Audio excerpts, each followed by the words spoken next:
Vous écoutez À l'écoute de sa voix, ou Aleph pour ceux qui aiment les raccourcis. Aleph, ce sont des interviews de personnes qui ont fait leur coming out spirituel. De la star de YouTube à votre voisin de palier plus anonyme, Aleph donne la parole à ces personnes incroyables, de toutes générations, de toutes opinions, qui ont le courage de vivre leur spiritualité au grand jour.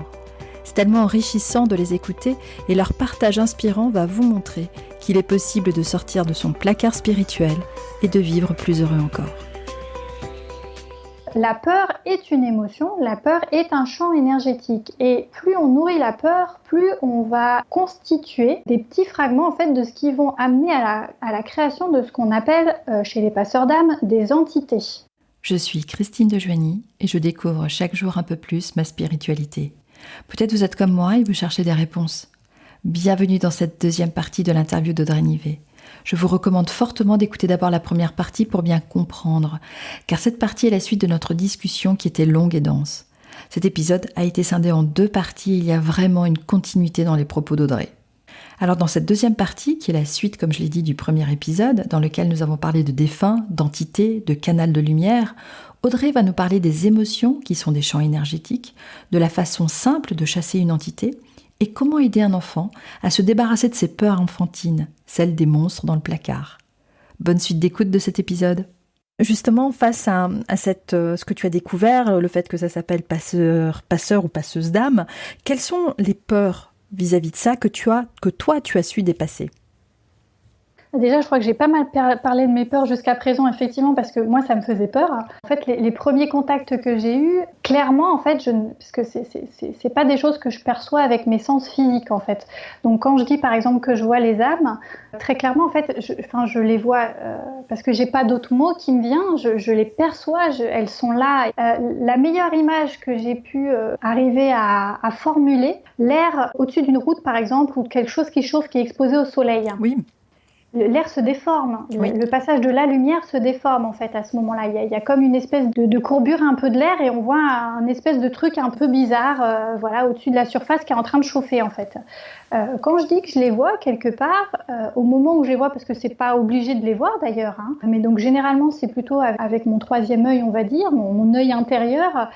La nuit, par exemple, si je suis dans ma chambre et que y a quelqu'un qui est là, c'est ce que je disais, c'est une espèce d'ombre. Mais c'est un peu comme si, voilà, à un endroit, la matière était un peu plus dense, en fait. Un peu comme cette espèce de densité qu'on voit sur une surface qui est exposée au soleil ou qui est en train de chauffer, où voilà, l'air au-dessus est différent, en fait. Il se tord un petit peu. Donc, voilà, ça, d'arriver à me dire ok, je vois ça, mais c'est pas grave. L'idée, ça a été peut-être aussi de faire la paix avec ça, en fait, de faire la paix avec ça qui est un cadeau et pas quelque chose dont je dois avoir peur et dont je dois craindre, parce que visiblement je suis née avec. C'est assez rigolo parce que quand j'étais petite, en fait, après coup maintenant, je me souviens qu'effectivement je parlais assez souvent toute seule et en fait j'avais l'impression que j'étais pas seule. Pourquoi est-ce que j'aurais parlé à haute voix si j'étais pas à l'aise de me retrouver toute seule, alors que voilà, non, j'étais bien avec l'environnement qui se passe autour de moi, avec de retrouver un petit peu confiance en ces dons que moi j'avais et que je me suis clairement occultée parce que on m'a introjecté, non mais c'est pas normal, t'es folle, non mais tu parles pas toute seule, voyons, c'est les gens fous qui parlent tout seuls, mais qui a dit que j'étais toute seule d'abord.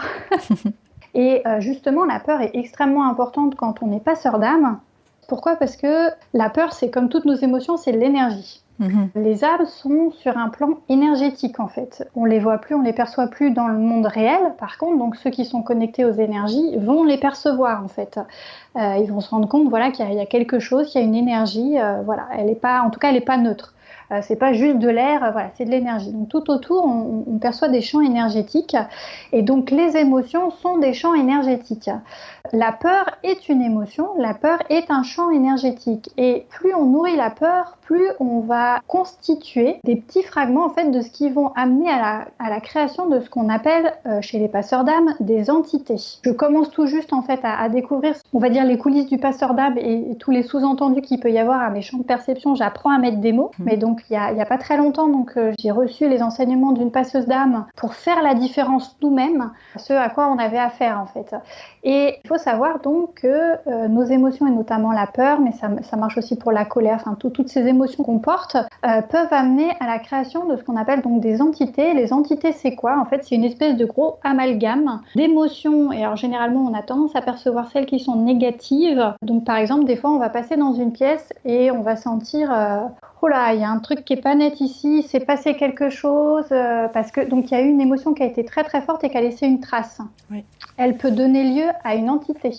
Et donc une entité, c'est pas du tout un défunt. Donc là, pareil, je vais reprendre la vision cinématographique des maisons hantées, par exemple, avec il y a un cadavre très très laid, etc. Et puis il va jouer en mode poltergeist, il va pousser les choses, il va être agressif, on va sentir il va faire du mal aux personnes. Les choses qui font du mal aux personnes, ce ne sont pas nos défunts, ce sont les entités en fait. Donc c'est-à-dire des choses que nous, hommes, individus, nous avons créées par nos émotions et par nos pensées. Avec le contexte actuel qu'on est en train de vivre, moi j'ai eu beaucoup de travail à faire pour me nettoyer, pour nettoyer mon espace de vie, pour ne pas percevoir en fait tous ces champs et toutes ces entités qui ont été créées à partir de la peur que chacun tout d'un coup s'est mis à avoir pour ce virus qu'on ne voit pas, parce que chacun en fait a envoyé tout d'un coup, c'est tous les Français, pas tout à fait, mais tous les Français, les Italiens à l'échelle planétaire, il y a eu une montée de peur impressionnante, donc du coup il y a plein de trucs sales, entre guillemets, enfin c'est pas négatif ce que je dis, mais en tout cas de champs énergétiques, d'entités pas propres qui ont circulé en fait. Ça fait partie aussi du boulot du passeur d'âme pour que ces énergies négatives qui souhaitent retourner vers les plans de lumière, puissent se libérer. Moi j'ai eu un gros travail donc à faire pour dépasser donc ma peur de ces énergies-là et de ces entités qui se sont créées. Une notamment un jour, alors ça c'est la petite anecdote, mais du coup sur le moment j'ai absolument pas du tout rigolé. J'étais tranquillement aux toilettes quand il y a donc une entité qui m'a attrapé la cheville. Voilà. J'avoue, oui, j'ai pas rigolé parce que vraiment je sentais que ce n'était pas une énergie gentille et qu'elle me voulait pas du bien, pas du bien. C'est-à-dire qu'en fait, s'il commence à s'accrocher aux gens, c'est là où justement on sent qu'on n'est pas bien. Tout d'un coup, on sait pas, ça vient pas de nous. Il se passe quelque chose, on sent qu'on n'est plus tout à fait pareil. Et ça, c'est une entité. Et donc, je rassure tout le monde. Si jamais ça vous arrive, vous avez le droit de la chasser et dire non, ce n'est pas à moi, ça ne m'appartient pas, je place une limite ici. Ce n'est pas moi, et donc de repousser. Voilà, il n'y a pas besoin d'être passeur d'âme pour garder son intégrité et reconnaître que cette énergie-là ne nous appartient pas et de la virer. Là, il faut savoir être ferme là-dessus. C'est pas être méchant que de prendre soin de soi, surtout pas. C'est un peu comme dans la vie, on va dire dans la vie en conscience. C'est-à-dire que quand quelqu'un nous importune dans un lieu public, dans la rue, il y a aussi la façon de dire non, je ne veux pas. Et d'être ferme aussi. Tout à fait. Le parallèle est juste génial parce que c'est ça qui peut-être et à faire évoluer un petit peu dans le champ de perception des gens, c'est qu'on a l'habitude de tout ce qui est physique. Il y a quelqu'un qui, comme vous disiez, qui vient nous embêter, on va lui dire non, c'est bon, merci, me vends pas ta sauce, tu m'embêtes, ou voilà. Il y en a des plus collantes d'autres, on en fait tous l'expérience quotidienne, voilà. C'est valable également sur le plan énergétique. Je répète, ce ne sont pas des défunts, ces choses-là, c'est vraiment des énergies qui à un moment donné ont été créées par l'homme, et donc ça, on a le droit, dans son intégrité, de dire non, ce n'est pas mon énergie, je m'en libère, voilà. Là, il y a un petit exercice pour ceux qui pratiquent qui est très facile à faire, de se dire ok, cette énergie, je la retourne à la terre. Et vous faites, si vous voulez, un petit geste, vous l'envoyez, voilà, vous pouvez vous nettoyer, tout simplement, comme on est poussière, on s'époussette quand on a de la poussière, par exemple, ou des choses sur le pull, on s'époussette, allez hop, voilà, et je dis adieu à... en fait, il n'y a pas besoin d'être un grand expert en énergétique, etc., pour déjà faire un petit peu le tri là-dedans. Merci pour l'astuce. Voilà, et verbaliser tout simplement, déjà, commencer à verbaliser, dire voilà, non, stop. J'ai eu une conversation également très intéressante avec ma sœur il y a quelques temps, donc à qui j'ai appris que j'étais passeuse d'âme. On a eu un long échange là-dessus, et puis qui m'a dit, donc son fils qui est en bas âge, un soir s'est réveillé en pointant du doigt un endroit dans la pièce en disant maman, il y a quelque chose, il y a quelqu'un là et il est pas gentil et il me fait peur, et voilà. En fait, il faut savoir que les enfants, comme leur champ visuel n'est pas stabilisé complètement, ils sont plus enclins de voir des choses, pas savoir enfin, quand je dis voir, encore une fois, ça n'a rien à voir avec notre vision matérielle. En fait, ils vont percevoir des choses, et comme ils n'ont pas le filtre, qui est notre filtre à nous, qu'on se met au fur et à mesure en grandissant, voilà, ça fait partie des choses que les enfants peuvent percevoir plus facilement. Je parle des entités, mais ça peut être aussi des défunts, en fait, hein, ou des présences qui peuvent passer dans la rue, etc. Et bah, du coup, voilà, je lui ai donné la petite astuce, parce que donc, après, on met ça sur le dos des peurs enfantines. Enfin, le monstre dans le placard ou sous le lit, on en a tous entendu plus ou moins parler quand on était enfant. Plutôt que d'en avoir peur, parce que c'est là, on est bien vraiment sur la question de comment dépasser ses peurs, et moi, comment j'ai pu dépasser mes peurs, parce que donc j'avais ce bagage-là emmagasiné qu'il a fallu lâcher quand on est enfant, plutôt qu'à son enfant de dire « mais non, c'est dans ta tête, regarde, maman fait quelque chose, ah ça y est, il est parti », ou alors endors-toi à voir le pire qu'on puisse faire à un enfant, c'est lui dire « bah oui, bien sûr mon chéri, et si t'es pas sage, il va rester sous ton lit et il va te manger ». Alors ça, voilà, c'est le meilleur moyen de nourrir des peurs pour des enfants qui peut-être ont des dons d'ailleurs, qui développeront ou qui développeront pas. Après, ça appartient à chacun, hein. Mais voilà, de se dire non, surtout pas. Il y a ces fameuses entités qui existent, comme il y a les défunts aussi, qu'on peut percevoir, peu importe notre âge. Ou pour un petit garçon qui a 3 ans, qu'est-ce qu'on pourrait dire? Et ben en fait, je lui dis ok, tu tapes 3 fois dans tes mains. Voilà, tu les mets jointes, 1, 2, 3 et pousse, pousse, pousse. Voilà, pousse. Tout simplement. Il fait acte, lui aussi, de je veux rester dans mon intégrité, t'es pas moi, t'as rien à faire là, t'es dans ma chambre, moi je veux dormir tranquille. Hop, pouf, vas-y, pousse-toi, vas-y, t'es pas chez toi, t'es chez moi. La mort, ça fait peur, enfin ça fait peur. On nous dit que ça fait peur depuis qu'on est tout petit. Du coup, on en a peur, alors qu'en fait, voilà, il n'y a pas à en avoir peur, il y a à essayer de comprendre, puisqu'en fait, la mort, c'est la vie, c'est la vie, c'est un cycle permanent, on le voit dans toutes les choses qui nous entourent. Voilà, la mort et la vie sont intrinsèquement liées, donc quelque part, ne pleurons pas nos morts, enfin, pleurons-les, si, bien sûr, parce qu'ils nous quittent. Ils quittent le plan physique, mais réjouissons-nous parce que vous inquiétez pas, ils sont toujours dans les plans énergétiques et on peut se revoir. Voilà. Arrêtons d'en avoir peur parce que c'est le premier travail à faire pour les passeurs d'âme, c'est de se dire ok, j'ai pas besoin d'avoir peur de tout ça. On peut remettre des limites si vraiment il y a besoin d'en mettre, par exemple avec les entités. Et on a notre pouvoir pour le faire, chacun individuellement. Il n'y a pas besoin d'être passeur d'âme pour arriver à faire le boulot. Pour les boulots coriaces, bien sûr, le passeur d'âme, ça aide un petit peu.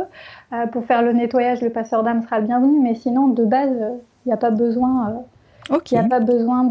d'avoir officiellement son étiquette d'âme passeur pour y arriver. On va terminer sur le chapitre des peurs, de la peur. Dans ton évolution, justement, dans ta transformation vers le passeur, la passeuse d'âme, est-ce qu'il y a des peurs qui te freinent encore, voire qui te bloquent ?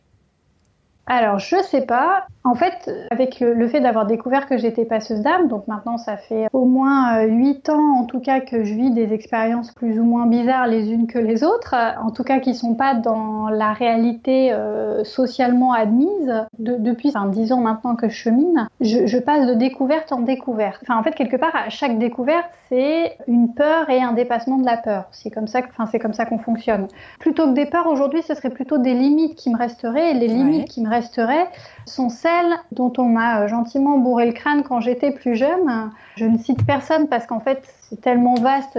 Voilà, c'est le fait de grandir, que ce soit des professeurs, que ce soit des camarades de classe, que ce soit des gens dans la rue, que ce soit des trucs à la télé, que ce soit des amis, de la famille, etc. Voilà, c'est des limites avec lesquelles j'ai appris à grandir en me disant non, c'est pas ça. En fait, j'ai passé les 26 premières années de ma vie à mettre des impossibilités sur plein de champs de ma vie. Ok, c'est pas possible qu'il y ait ça. Ça, c'est pas possible que ça existe. Tiens, par exemple, donc j'ai fait du tambour et donc de la danse japonaise. En fait, première fois où j'ai découvert ça, j'ai été tellement enchantée par le truc que je me suis dit mais ce serait génial si je pouvais le faire. Et juste derrière, bam, je me suis fermé la porte en me disant non, c'est pas possible. Ah non, oui, bien sûr, c'est impossible, parce que donc c'était du tambour japonais, j'étais française, c'était joué par des garçons, j'étais une femme. Enfin voilà, en fait, tous les carcans sociaux avec lesquels je m'étais moi-même fait des portes, du coup, voilà, je me les étais réappliquées. Puis donc, du coup, j'ai passé 25 ans à mettre des impossibles, jusqu'à ce que donc il y ait il m'arrive ce fameux accident de vie où tout d'un coup, en fait, ce qui était impossible, ça faisait partie de ma liste des trucs impossibles, me faire braquer sur mon lieu de travail, mais c'est impossible que ça m'arrive. Et ben, c'est arrivé. Deuxième chose qui était impossible, ma mère a un cancer. Oh, mais c'est impossible, Audrey. Mais non, mais tu n'imagines pas. C'est pas possible qu'il y ait quelqu'un dans ta famille qui ait un cancer, en fait, et quelqu'un de proche de toi qui ait un cancer. Et en fait, je me suis rendu compte que ce qui était impossible, Dieu merci, en négatif, bah, ça existe aussi en positif. Donc, en fait, c'est là où j'ai inversé là où j'ai fait moi-même ma propre bascule, en fait, où je me suis dit, OK, stop, les impossibles négatifs, c'est bon, j'ai eu ma dose. Voilà, j'en ai eu 2 beaux gros les uns à la suite des autres. C'était ce que j'ai pris comme mes signaux de l'univers qui me demandaient de me réaligner avec moi-même et avec la vie. Voilà, je me suis dit maintenant on arrête les trucs impossibles, impossibles négatifs, et j'ai commencé à regarder ce qui était impossible. Et donc j'en arrive à ma petite maxime, toute chose impossible a et ou est impossible, comme une possibilité en fait. Une Tout possibilité d'arriver. Donc en l'occurrence, en fait, je considère toutes les choses éventuellement. Quand je vais commencer à dire ah bah ça c'est impossible, bah, bien sûr ça n'existe pas, c'est impossible. Ah d'accord, ok. Donc c'est impossible, une possibilité que ça arrive. Donc aujourd'hui, j'ai plus trop l'impression d'avoir peur. J'ai peut-être des limites. Donc, qui sont liées à mon éducation et que je dépasse sans problème. En fait, c'est plus que justement ces blocages, ces peurs ou ces limites qui pourraient arriver. Je sais qu'en fait, justement, c'est exactement là où il faut que j'aille. Il faut que j'enfonce la porte. Ça prend son temps, il faut y aller en douceur avec soi. Il faut, voilà, c'est tout un travail de cheminement que d'apprendre à le faire. Mais c'est exactement là où se situe le truc. C'est là où se situe la réponse et c'est là où se situe la vérité quelque part à la problématique qui m'occupe et qui m'empêche d'avancer ou je sais pas quoi. Audrey, quel conseil aurais-tu aimé recevoir juste avant de pousser ta propre porte, juste avant de découvrir que tu étais passeuse d'âme? Vas-y. Vas-y. Ouais, vas-y. Super. Vas-y, fonce. Qu'est-ce que t'attends? Qu'est-ce qui te retient? Et en fait, c'est peut-être en se posant la question justement des choses qui me retiennent ou qui me retenaient en fait à l'époque que j'ai mis un petit peu de temps à comprendre les choses qui me retenaient. Et donc voilà. Comment serait ta vie aujourd'hui si tu devais renoncer à tout ce que tu viens nous dire, à ta spiritualité grosso modo? Eh bien en fait, je crois qu'elle ressemblerait exactement à la vie que j'avais avant. Avant ce gros accident de vie, à savoir une vie qui était un peu morne, un peu terne, pas très excitante. Bah, mon plan de vie ressemblait à peu près à ok, donc du coup à 30 ans, il faut que tu aies un mari, des enfants, une jolie maison, une belle voiture. Donc en fait, plein d'introjections de la société. Merci la société pour ça. En fait, la vie, c'est exactement ce qui se passe au-delà de ça. C'est ce qui se passe en dehors de ça. Quel est le livre parmi les tout premiers que tu as lus quand tu étais enfant et dont tu te souviens encore?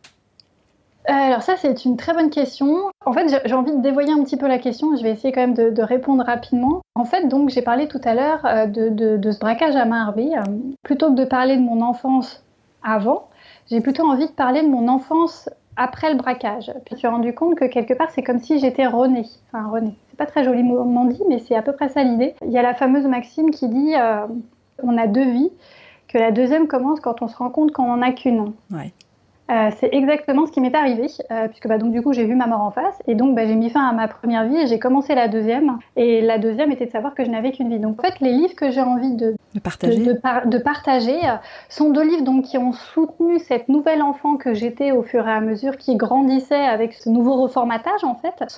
Donc le premier, c'est Je pense trop de Madame Petit-Colin. Oui, Christelle, je crois son prénom. Christelle, voilà, c'est ça, j'étais en train de chercher. Christelle Petit-Colin, en fait, qui a été une découverte, mais enfin voilà, un cataclysme pour moi. J'ai découvert que j'avais un mode d'emploi particulier qui est celui d'une personne au potentiel. Dans ce mode d'emploi, indépendamment de tout ce qu'on peut apprendre sur les personnes qui sont au potentiel, en fait, ça a été la redécouverte d'un moi unique, original. Et donc du coup, je suis partie en découverte de mon haut potentiel et ça m'a amené à me reconnecter à mes sens, à mon hypersensibilité et donc à me réveiller comme passeuse d'âme. Ça, c'était le premier ouvrage. Et le deuxième ouvrage était Les 5 blessures qui empêchent d'être soi-même. Mmh. Et qui là m'a permis de me reconnecter à mon âme. Il y a toute la question des blessures d'âme en fait, donc ce qui se passe dans nos vies antérieures et qui fait qu'aujourd'hui, dans certains aspects de notre vie, on est bloqué par nos peurs, mais en fait, c'est des peurs qui sont réactivées, qui sont réveillées aujourd'hui, mais qui appartiennent à nos cycles de vie antérieurs. Quelles sont les 3 personnes que tu aimerais rencontrer au cours de ta vie ? Waouh, ça c'est la super question. Je sais pas pourquoi. Encore une fois, je reviens toujours à la même chose. En fait, j'ai renoncé à cantonner ma vie à des choses prévues, prévisibles. Par contre, j'ai fait un espèce de pacte avec l'univers. On est d'accord tous les deux pour qu'il m'envoie les bonnes personnes qui vont m'aider à poursuivre mon évolution et mon chemin de vie. Donc en fait, je les rencontre au fur et à mesure, ces personnes que j'aimerais rencontrer. Donc je ne sais pas qui elles sont, je sais juste qu'elles sont là. Ouais. Elles arrivent, j'en ai déjà rencontré pas mal. Je crois que notre rencontre, c'était déjà aussi un sacré coup du destin. Donc je continue à remercier l'univers de bien vouloir mettre sur ma route toutes les personnes qui sont bonnes pour moi et qui sont bonnes pour mon développement. Génial. Si tu avais le pouvoir d'offrir 3 dons à un enfant qui vient de naître, lesquels tu lui donnerais ? 3 dons, c'est beaucoup trop restrictif. Les 3 principaux. Et en tout cas, un qu'il a déjà, parce qu'en fait, chaque enfant est né avec tous les dons, il les a déjà tous. On apprend à en développer un petit peu plus d'autres en fonction de qui on est et puis de là où on évolue. Mais le don de s'émerveiller, si on pouvait chacun le garder, mais ce serait juste fantastique en fait, de garder ce regard merveilleux, ce regard d'enfant en fait sur la vie. De pas voir tout en noir et blanc, de pas voir tout en triste, de pas voir tout, non, de justement, profitons-en. C'est le principal don que tu appellerais à ce qu'il se développe. Tout à fait, et puis après, ce serait plus un espèce de conseil en fait, mais sois toi quoi. Et toi, tu as tout le potentiel en toi, donc prends le temps de le découvrir, prends le temps de germer, prends le temps de fleurir, prends le temps de t'épanouir dans la vie, mais les dons, tu les as tous en toi en fait. Je parlais tout à l'heure des mains magiques. Voilà, moi je me suis rendu compte que oui, mes mains étaient magiques. Garder ce côté merveilleux et trouver qu'est-ce qu'on a de magique en soi en fait. C'est quoi notre magie à nous ? Super. Alors tout à l'heure, tu nous as parlé un peu de ta devise. Est-ce que tu veux bien nous la rappeler maintenant ? Qu'à toute chose impossible, il y a toujours impossible. Génial. Le métier que tu rêvais de faire quand tu étais enfant ? Je n'avais pas la moindre idée de ce que je voulais faire quand j'étais plus jeune. Très, très basiquement, j'ai pensé être fleuriste, j'ai pensé je voulais être pilote de chasse sur des porte-avions à un moment donné, avant de me rendre compte que j'étais nulle en maths. Et sur une île déserte, qu'est-ce que tu emporterais ? J'emporte moi, et rien que moi. Super. Quelle est la rencontre qui t'a marquée ? Peut-être justement, encore, je vais revenir, mais c'est juste parce que je trouve ça tellement capital. En fait, la rencontre qui m'a marquée, c'est ma rencontre avec moi-même. Ouais. Parce qu'en fait, on ne sait pas qui on est. Et je crois qu'en fait, c'est la plus belle aventure qui puisse être donnée à une personne. C'est bien d'aller à la rencontre des autres, mais en fait, on a tendance à nous dire commence par aller avec les autres. Il faut créer du lien social avec les gens autour de nous. Il faut apprendre à les connaître pour pouvoir vivre avec. Mais en fait, on n'apprend même pas déjà à se connaître soi. Justement, c'est un peu le sens aussi de toutes les questions présentes. Quand tu étais enfant, qu'est-ce que tu rêvais de faire, etc. Sur une île déserte, qu'est-ce que t'emportes ? Voilà, ou une rencontre qui t'a marqué. Oui, en fait, la rencontre qui m'a marquée, c'est peut-être enfin que moi-même, j'ose aller à la rencontre de moi-même. D'aller rencontrer son amour pour soi, et c'est juste, si chacun arrivait à faire ça dans sa vie, je crois que c'est le plus beau cadeau qu'on puisse se faire. Et une fois qu'on s'est rencontré soi, on est capable d'aller avec son cœur, avec sa sincérité, avec son âme profonde, à la rencontre des autres, seulement à ce moment-là. Quelle est l'appli qui t'est indispensable dans ton téléphone ? J'ai pas beaucoup d'applis sur mon téléphone, mais il y en a bien une, c'est Facebook. C'est entre autres un moyen de communication avec mes guides. J'ai juste une petite anecdote parce que vraiment ça m'a fait me sourire ce matin. Donc en fait ils m'envoient des messages à travers les posts et ce que je peux rencontrer sur Facebook comme bonnes remarques, comme conseils, comme vidéos rigolotes. Ce matin ils m'en ont livré une belle qui était « Arrête de scroller et va lire le livre qu'il y a sur ta table de chevet depuis 3 mois ». Il y a effectivement 3 mois, j'ai acheté 3 livres dont j'ai lu le début et que j'ai arrêté la lecture et ok, j'ai reçu le message quoi. Ok. C'est la première fois qu'on parle effectivement de Facebook comme moyen de communication avec ses guides, j'adore, c'est super. Et oui, voilà. Est-ce qu'il y a une série télévision que tu préfères ? Je suis une grande fan de dessins animés, japonais en l'occurrence. Et il y en a une qui m'a beaucoup touchée, qui s'appelle, en version originale, Natsume Yojincho, qui n'est pas diffusée en France, mais qu'en fait on peut trouver sur Internet. Et ça raconte l'histoire d'un jeune garçon qui voit, lui, les yokai. Alors, les yokai, c'est quoi? C'est ces créatures fantastiques du folklore japonais qui ont tous des formes bizarres, qui ont des pouvoirs bizarres, etc. Et donc, en fait, il y a très, très peu de gens qui les voient. Donc, ça le perturbe dans son quotidien. Les gens autour de lui pensent qu'il est fou, etc. Et en fait, clairement, je me suis extrêmement attachée au personnage parce qu'il me parlait énormément. Ouais. L'ambiance est magnifique. En fait, c'est un dessin animé qui prend son temps à une époque où il n'y a pas tant que ça de dessins animés qui prennent leur temps.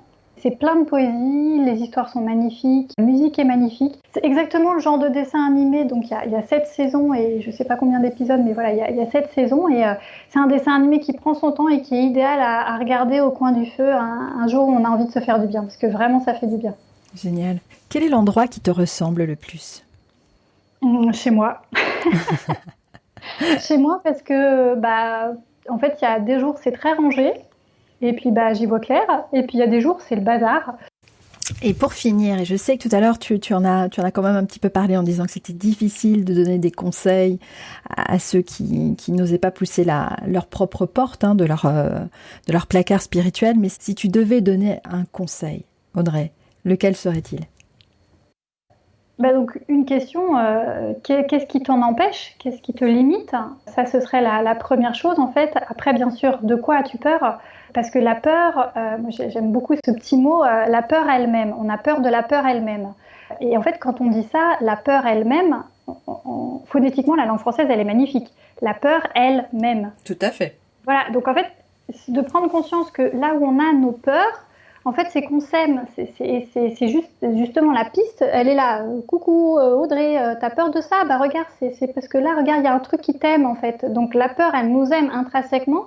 Et il faut pas faut pas rester à la porte. Sinon, on peut très bien faire la visualisation d'être devant la porte de son placard et puis il y a un moment donné, soit on va se taper la tête dessus, on va le brûler ou je sais pas.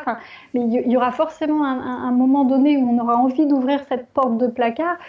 La question, c'est de savoir combien de temps est-ce qu'on a envie de rester à regarder la porte de placard. Est-ce qu'on a envie d'être curieux ou pas?